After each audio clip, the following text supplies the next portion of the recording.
hello friends and say hi to Floyd, our guest today, because she will not, yes, her name is Floyd and she is a she will not leave my sewing stuff alone. So I'm going to hold on to her while I do this video. Okay.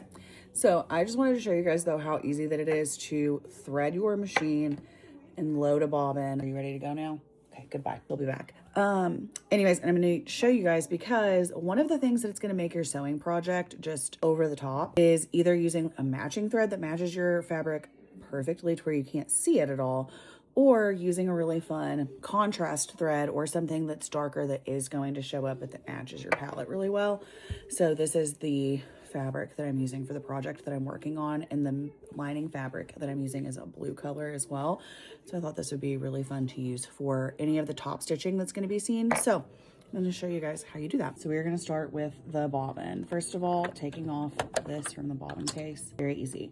Second thing, you always want your bobbin to make the letter P when it's getting loaded into your machine. So set it down in there, and then my machine has a diagram, but you can see you just want to, you want to catch it here, and then you bring it up and around, and it cuts, and then you put it back on. Okay. So for our top thread, pop our spool on, and then we come over here, and your sewing machine usually has a diagram. What you want to do is bring it in here, and you're trying not to catch the spring that's in there because that's for your bobbin winding. And then you want it to come down here, and then we go around the tension knob and go back up, and there's an arm here that we're catching.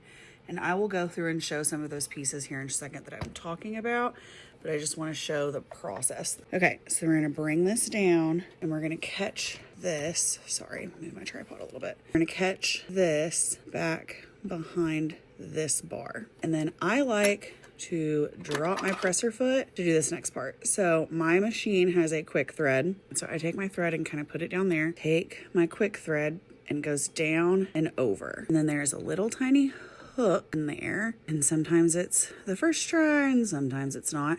There's a little tiny hook in there, and you push it through the needle, catch your thread, and then it pulls up through. And this is more difficult to do with my tripod here. There we go. And so now we've got a little bit pulled through right on. So it's called quick thread. I will say sometimes it does take 2 or 3 tries, but it is easier than trying to sit and thread it through or pulling out an old school threader. And then you can just pop your presser foot back on just like that. You are ready to sew.